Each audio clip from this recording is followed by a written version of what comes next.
Dressing room में महिलाओं को बंद करके क्या करना चाहते थे, इसको क्या स्वरूप रानी मेडिकल कॉलेज के प्राचार्य या वहाँ का प्रबंध बता पाएगा इस चीज को? डॉक्टर वर्सेस पीड़ित है। आप बताइए, वो जागृति शुक्ला के भाई ना तो डॉक्टर वो अधिवक्ता थे, ना उनके पिता अधिवक्ता थे, उनको क्यों मारा पीटा गया? महिला, बच्चे, पुरुष सबके साथ इन्होंने मारपीट की है, सबके साथ अभद्रता की है। आज जो भी बदतमीजी हुई है वो अभियुक्त जब तक गिरफ्तार नहीं होगा हम आंदोलन से नहीं हटेंगे। नमस्कार, मेरा नाम हुआ राजन कश्यप। आप देख रहे हैं बतंगड़। अभी प्रयागराज के हम लोग एकलव्य चौराहे के पास में हैं, जहां पास में ही हाई कोर्ट है। पिछले 2 दिन से यहां पे धरना प्रदर्शन वकीलों ने लगा रखा हुआ है।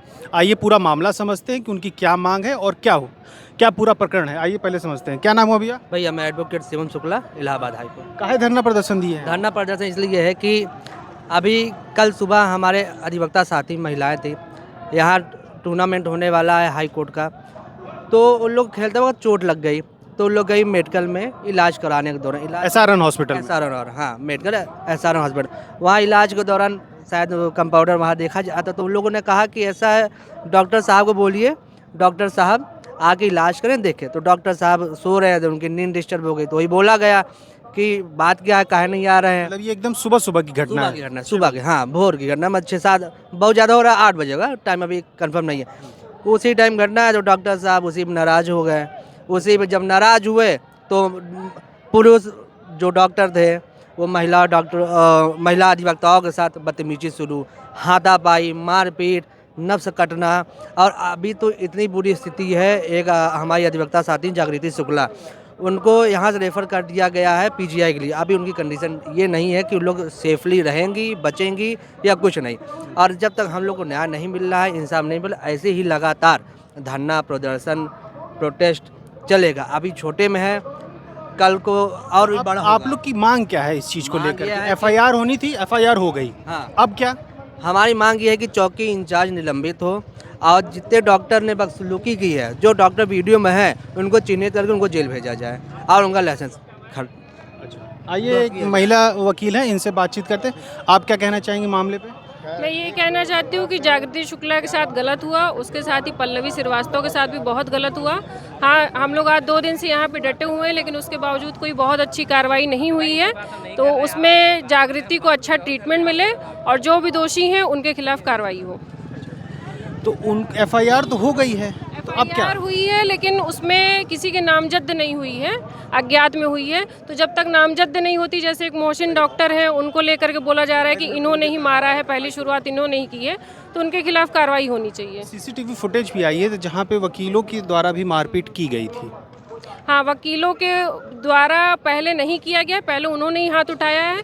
वो 200-300 लोगों को बुला लिए, हॉस्टलों से बुला लिए लोग, तब उसके बाद, क्योंकि हम लोग थे भी नहीं संख्या में, हम लोग मुश्किल से 4-5 लोग थे। 4-5 लोग क्या ही कर पाएंगे अगर 100-200 की भीड़ इकट्ठा हो जाएगी तो अब अगला स्टेप क्या रहेगा आप लोग का? 2 दिन तो आप लोग यहाँ पे हो। अगला स्टेप ये है कि बस प्रशासनिक कार्रवाई हो और जो भी हमारे बार के सदस्य हैं वो हमारी मदद करें। प्रशासन की तरफ से कोई आश्वासन आप लोग को? अभी तक कोई आश्वासन नहीं है। तो आप लोग के झड़प में एक पुलिस वाले भी घायल हो गए हैं। नहीं, ऐसा कुछ नहीं है, क्योंकि जहां SRN में जहां भी जो भी हुआ है, हम लोग के जेब से मोबाइल निकाला गया है, उसकी CCTV फुटेज है कि एक महिला डॉक्टर हम लोग के जेब से मोबाइल निकाल ली। अभी तक उस पर भी कोई कार्रवाई नहीं हुई है। अच्छा, बार काउंसिल अब कब तक ये प्रोटेस्ट चलेगा आप लोग का? ये प्रोटेस्ट तब तक चलेगा जब तक हम लोगों को न्याय नहीं मिल जा रहा है, दोषी गिरफ्तार नहीं हो जा रहे हैं, जब तक हम लोग को इंसाफ नहीं मिलेगा। अच्छा वकील साहब, एक चीज़ बताइए, इस धरना प्रदर्शन से आम लोगों की जीवन पे भी तो कुछ ना कुछ असर पड़ रहा है, उनकी आवागमन पे आप लोग बाधित कर रहे हैं, इसको लेकर के भी तो आप लोग को सोचना चाहिए। इसको लेकर के हम लोग सोचे हैं, हम लोग वो रूट नहीं एकदम जाम कर दे रहे हैं कि जहाँ से आना जाना बंद हो जाए। अगर हम लोग ये रूट सामने आप दिखा सकते हैं जाम किए हैं, तो आप घूम करके पीछे जा सकते हैं। हम लोग किसी की आम जनमानस की समस्या नहीं बढ़ाना चाहते। अगर समस्या है तो लोगों के स्वरूप रानी के डॉक्टरों से हैं, वहाँ आए दिन पेशेंट जाता है, पेटेंट जाता है, आदमी चाहे अधिवक्ता हो, अधिकारी हो, कोई भी हो, अपने परिवार के सदस्य को लेकर जाएगा, उसके बाद आए दिन बदतमीजियाँ होती है, आप लोग कानून के रक्षक हैं और इस तरह की कानून व्यवस्था को अगर आप ही लोग बाधित करेंगे तो आदमी जाएगा कहाँ? वजह ये है, कानून के रक्षक को ही अगर न्याय न मिलेगा तो फिर किसी को न्याय नहीं मिलेगा। हम लोग कानून के रक्षक हैं, हम लोग अपने न्याय के लिए, आज हमारे साथ गए तो हम खुद के लिए लड़ रहे हैं, हम लोग वो रक्षक हैं जो अपने अधिवक्ता समाज के लिए लड़ते हैं, साथ में हर एक समाज, हर एक वर्ग के लिए लड़ते हैं। आए दिन कोई भी शहर में विवाद होता है तो सबसे आगे कदम कौन उठाता है? वकील। वकील चाहे आम जनमानस हो, चाहे कोई शख्स हो, एक बार बस वकील को याद करे, वकील उसके लिए 24 घंटे 24/7 खड़ा ही रहता है। ठीक, क्या नाम हो भैया? मेरा नाम शिवम सिंह एडवोकेट है, हाई कोर्ट 11। ये आप लोग धरना प्रदर्शन वही एसआरएन वाले मामले में? बिल्कुल सर वाले मामले में मामला कर है क्या पूरा? मामला ये है कि एक हमारी हम संघ की मतलब अधिवक्ता संघ की महिला थी, उसको चोट लग गई, एक्सीडेंट हो गया। अन्य उसकी सहेलियां उसके लेके हॉस्पिटल पहुंची एसआरएन हॉस्पिटल में। वहाँ पे डॉक्टर के पास पहुंची इमरजेंसी में, तो डॉक्टर साहब सो रहे थे। जब इन्होंने कहा कि ऐसी ऐसी घटना घटी है और हम लोग अधिवक्ता हैं, यहाँ पे दिक्कत हुई है, देख लीजिए हमारी महिला अधिवक्ता को, तो उन्होंने क्या किया कि डांटते हुए कि मेरी नींद कौन ख़राब कर दिया या इस तरीके से जो भी उन्होंने बोला हो, और गाली वाली देने शुरू कर दिए। तो इन्होंने कहा कि अरे भैया ऐसे काहे बोल रहे हैं, हम लोग तो इमरजेंसी में आप बैठे हैं, आपकी ड्यूटी है, आप सरकार से पैसे लेते हैं इसके, और आप हम लोग को देखिए भैया, हम लोग ऐसे तबीयत ख़राब हो गई है और चोट लग गई है जो भी दिन। तो इस मामले का तुल बनाते हुए वो मारने पीटने लगे और कहे कि किसी को नहीं देखूंगा, क्या कर लोगे तुम लोग। तो इन लोगों ने भी कहा कि भाई ऐसे क्यों बोल रहे हैं। इसमें उन लोग हाथापाई करने लगे और मारने पीटने लगे अधिवक्ता को। जब इन लोगों ने और अपने अधिवक्ता साथी को, एक दो और जो साथ में थे, उनको भी अंदर बुला के कहना चाहा कि देखिए अभद्र व्यवहार कर रहे हैं इस तरीके से, तो वो लोग और अपने साथियों को बुला लाए जो कि मेडिकल वाले थे, डॉक्टर थे, और बुला के वो लोग ज़बरदस्ती इन लोगों को बंधक बना लिए और बंधक बना के कमरे में बंद करके मारना पीटना चालू कर दिए। यही घटना थी। तो ये कब तक आप लोग धरना प्रदर्शन किए हैं? आपकी मांग क्या है और क्या आगे की प्रोसीजर होगी? ऐसा है कि एफआईआर तो हो चुकी है और एफआईआर होने के बाद गिरफ्तारी अभी तक किसी की नहीं हुई है। जब तक गिरफ्तारी नहीं होगी तब तक ये आंदोलन चलता रहेगा अनवरत। उधर डॉक्टर भी आंदोलन पे बैठ चुके हैं एसआरएन में, ऐसे मुझे खबर मिली है। अभी मैं गया नहीं हुआ, वहाँ पे भी जाऊँगा। तो यह डॉक्टर वर्सेस वकील हो चुका है अब, जो देखने में लग रहा है प्रथम दृष्टया। आपका इस पर क्या राय है? डॉक्टर वकील की बात नहीं है, बात यह है कि अगर आज वकील है, कल को वहाँ पे और कोई आम जनमानस रहे। और ये हमेशा देखा गया है कि एसआरएन हॉस्पिटल में हमेशा लड़ाई झगड़ा आए दिन होता रहता है, क्योंकि आम जनमानस कुछ बोल नहीं पाता और सोचता है कि जाने दो कौन विवाद में पड़े। आज उनका पाला संजोग से वकील और अधिवक्ताओं से पड़ गया है, इसलिए ये विवाद हुआ है। ये कहीं ईगो तो नहीं क्लैश कर रही? कोई ईगो नहीं है। कारण ये है कि हम लोग आम जनमानस के लिए भी लड़ रहे हैं। अगर ये लोग सुधर जाते हैं तो इसका सबसे बड़ा फ़ायदा इलाहाबाद की जनता को होगी। इलाहाबाद में एसआरएन हॉस्पिटल में बाहर से भी लोग आते हैं, उन सब लोगों को इसका फ़ायदा होगा और इलाहाबाद की जनता को तो बहुत बड़ा फ़ायदा होगा। एक सवाल करूंगा, बुरा मन मानिए, अन्यथा ना लें। यही घटना किसी आम जनमानस के साथ हुई होती तो वकील इस तरह से प्रोटेस्ट कर रहे होते? अगर वह वकील नहीं होती लड़की, तो क्या आप लोग इस तरह से प्रोटेस्ट कर रहे होते? एकदम करते। बिल्कुल करते। अगर वो हमारे पास आती और हमको वो समस्याएं बताती। देखिए, जब तक हम अवगत नहीं होंगे किसी भी समस्या से, तब तक मैं सपना तो देख नहीं रहा हूँ, लेकिन जब अगर हमारे पास वो आती और अपनी समस्याएं बताती तो हम जाते। हम वकील हैं। एक हमको उदाहरण दे दे। मैं आपको बता दूं, मैं वकील हूं, मैं अपने लिए नहीं जीता। हमारा काम ही है भाई साहब दूसरों के लिए जीना, दूसरों के मुकदमे में को अपना बनाना, अपनी समस्याओं को अपना बनाना। जब हमको मुकदमा मिलता है ना, तो मेरा पैसा चला जाता है पत्नी के पास, फाइल आ जाती है मेरे पास, जो कि फाइल में समस्याएं होती हैं, और उसको मैं वहाँ कोर्ट में प्रोसीड करके उसको जेल से छुड़ाता हूँ या जो भी होता है। ठीक है। अब अगर आपके इस प्रोटेस्ट के कारण आवागमन आप लोगों ने स्थगित कर दिया है, ना किसी को आने, हमारी सवाल कर ले, उसके बाद हम आप ही की सुनने आए हैं। हम अपनी बोलिए। अगर आप कानून व्यवस्था को अपने हाथ में ले लेंगे, फिर वकील किस बात के? नहीं, बता रहे हैं। ऐसा है कि हमने जो चौराहा रोका है भैया, ठीक है, इस चौराहे के अतिरिक्त भी और रास्ते हैं, और रास्ते से चले जाएं लोग। हम किसी को रोक नहीं रहे हैं, और रास्ते से जाएं। मैंने सारे रास्ते खोल रखे हैं, बंद नहीं किएंगे, बस बातें घुमा के किया है। रास्ता हमने बंद नहीं किया है, सारे रास्ते खुले हैं। केवल जहाँ पे हम लोग इकट्ठा हैं, यहाँ पे इस लाइन में कोई नहीं, इसके बगल वाला सब खुला है। प्रशासन को आपकी तरफ प्रशासन का आप लोगों को कोई निर्देश या उनकी तरफ से कोई आश्वासन आगे की कार्रवाई को लेकर कोई बातचीत हो रही प्रशासन से आप लोगों की? कोई बातचीत नहीं हो रही है। प्रशासन से बातचीत वाली बात रह गई तो प्रशासन के पास हमारी जो ये टीम है या हमारे जो अपने लोग हैं ये लगातार माइक से लगातार अपने प्रोटेस्ट के द्वारा वहाँ बता रहे हैं। अब प्रशासन को ये चाहिए कि हमारी बातों को सुन के इस पे उनकी गिरफ्तारी करे और जो कि हमारी मांग है। तो यदि ऐसा करते हैं तो हमारी तरफ से कोई आश्वासन अभी तक नहीं? अभी तक कुछ नहीं आया है, अभी तक नहीं आया है। अभी लेटेस्ट अपडेट क्या है? अभी तक लेटेस्ट अपडेट यही है कि हमने उन्होंने हमारे नहीं उन्होंने FIR करा दिया है, यही लेटेस्ट अपडेट है, अदरवाइज कुछ भी नहीं, कोई गिरफ्तारी नहीं हुई है। धरना कब तक चलेगा? अनवरत, जब तक गिरफ्तार नहीं हो जाती,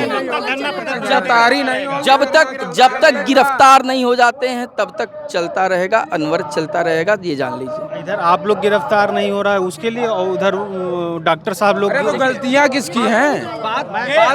बात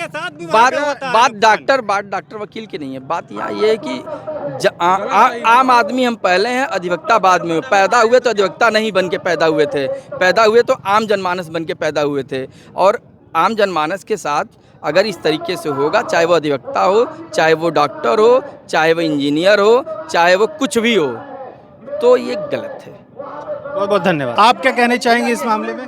देखिए, बड़े भाई ने अभी आपके सामने बात रखी है, ठीक है। ये प्रयागराज की धरती है।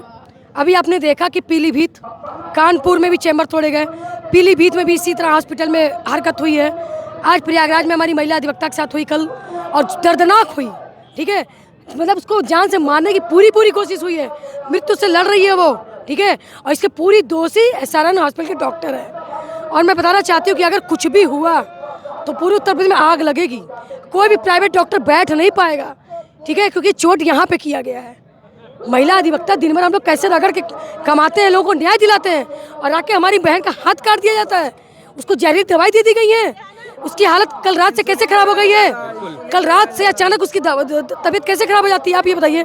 और ये पुलिस प्रशासन, ये प्रशासन प्रयागराज में बैठे हुए हैं हम, ठीक है। लगातार अधिवक्ताओं के साथ इतनी अन्याय हो रही है। हम न्याय की बातें करते हैं, आपको भी दर्द होगा पत्रकार महोदय, तो आप हमारे पास ही आते हो।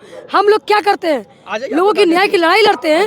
लेकिन यहाँ पे लगातार पूरे उत्तर प्रदेश में अधिवक्ताओं के साथ जो हो रहा है हरकत ना, ये शर्मनाक है। और हमारे साथ अगर चौथा स्तंभ पत्रकार को भी कहते तो हमको भी कहा जाता है, क्योंकि लोग हमारे पास ही आते हैं। और हमारी महिला अधिवक्ता के साथ जो प्रयागराज में हुआ है वो बहुत ही निंदनीय है। और मैं कहना चाहती हूँ, जिम्मेदारी से लखनऊ से आई हूँ, लखनऊ में भी महिला अधिवक्ताओं का हाथ तोड़ा गया है, ठीक है। कई अधिवक्ता लगातार इमरजेंसी में भर्ती रहे, 26 अधिवक्ता हमारे घायल रहे गंभीर अवस्था में, ठीक है। और हम लोगों ने पीठ पे लाठी खाई है, हमारे अध्यक्ष मंत्री ने पीठ पे लाठी खाई है। और प्रयागराज की धरती भी सुनी नहीं रहेगी। यहाँ पे भी देख लिया आंदोलन, ये धरना नहीं है भाई, ये धरना मत समझना, ये हमारा देख लीजिए ये आग है। और अगर इनकी गिरफ्तारी नहीं हो, धाराएं नहीं बढ़ाई गई, गिरफ्तारी से काम नहीं चलेगा, क्योंकि ये 307 नहीं है, ये बीएनएस का 107, 109 की हरकत की गई है। तो धाराएं बढ़ेंगी, गिरफ्तारी भी की जाएगी। अगर गिरफ्तारी और धाराएं नहीं बढ़ी तो आंदोलन होगा और पूरा उत्तर प्रदेश खोलेगा। और एक चीज़ बता दूं, लखनऊ में लठ उठाया गया था, ठीक है। अब आप लोगों ने कलम तो उठाया है, साथ में लठ भी उठाया हुआ है कि हमारे पास लठ भी और कलम भी है। तो कलम से भी लड़ेंगे और लट्ठे से भी लड़ेंगे, क्योंकि अगर आज नहीं लड़े तो ऐसे ही आए दिन हमारे अधिवक्ताओं के साथ गलत होता रहेगा। और हम आम अधिवक्ता, बाकी जो साथ में हमारे साथ संगठन रहेगी वो संगठन रहेगी, लेकिन हम आम अधिवक्ता चुप होने वाले नहीं हैं। बिल्कुल, बहुत। आप क्या कहना चाहेंगे? देखिए, बहुत अफसोस की बात है कि इलाहाबाद उच्च न्यायालय, हाँ, उच्च न्यायालय के अधिवक्ता एक लेडी एडवोकेट के साथ ऐसा निंदनीय घटना हुई है।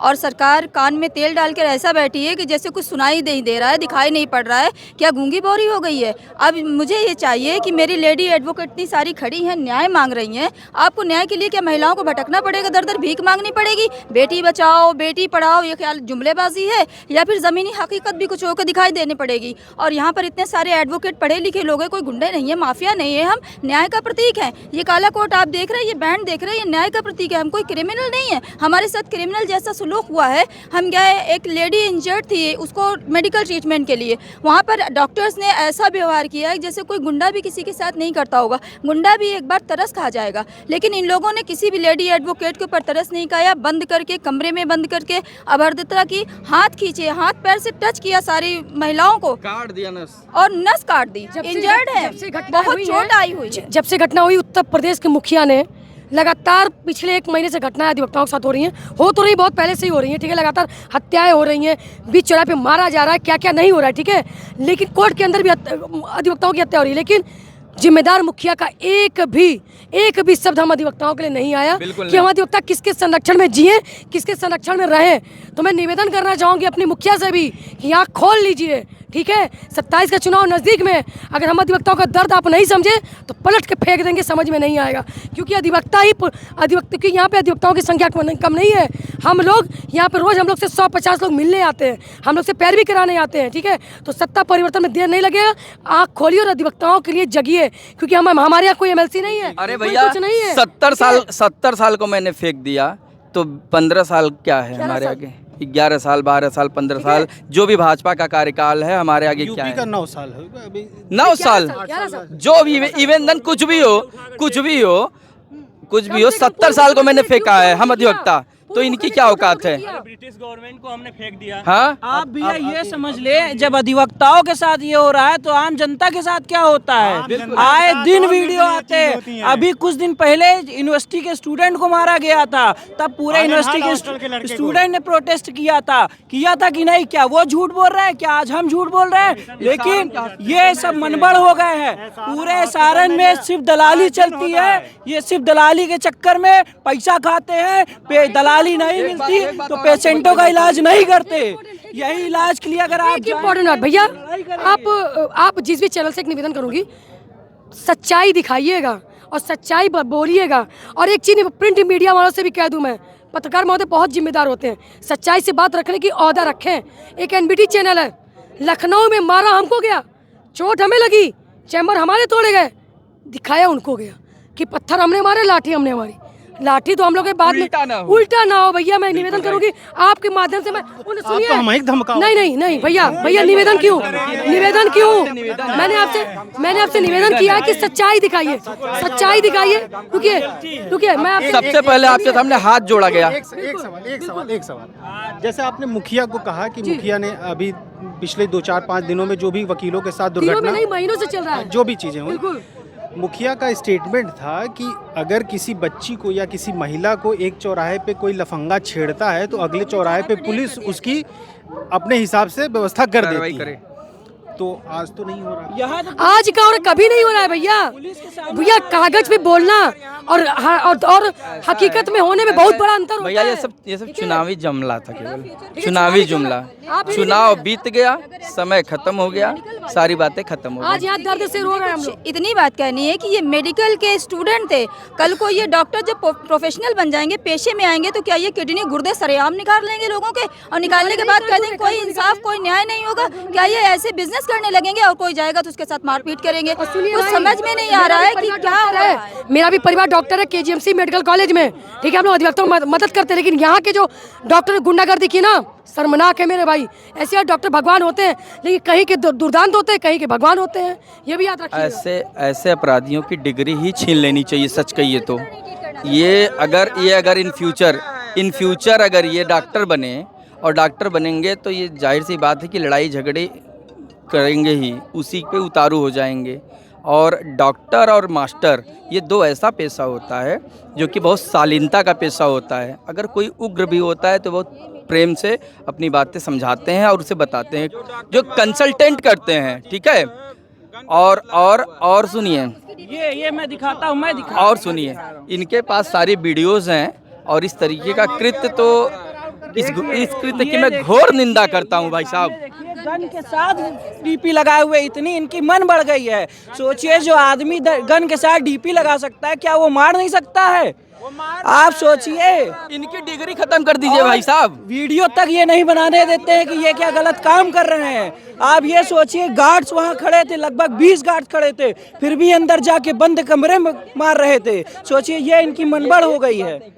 जो भी डॉक्टर हैं, अगर बन गए हैं डॉक्टर, तो उनकी डिग्री कैंसिल कराइए। चेक कराना शुरू करेंगे ना तो बहुत सारे डॉक्टरों का फर्ज क्या होता है? मरीजों का इलाज करना। वहाँ बैठ के ये सोने के लिए पैसा ले रहे हैं, 50-60 हजार, 1 लाख 2 लाख कह लिए कमा रहे हैं, इसीलिए तो कमा रहे हैं।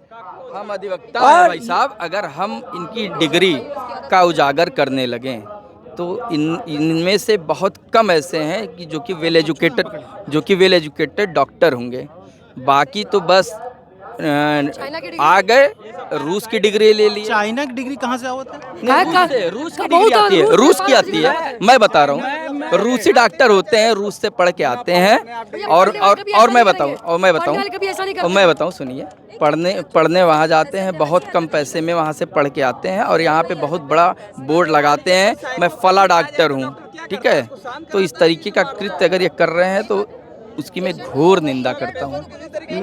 मैं मीडिया को कहता ये स्टिंग ऑपरेशन कर ले 3-4 महीने बाद, ये खुद ही पता चल जाएगा कैसे डॉक्टर है ये। मैं शर्त लगा वकीलों ने एसआरएन के जो प्रिंसिपल हैं उनसे बातचीत की थी, उन्होंने कोई आश्वासन दिया?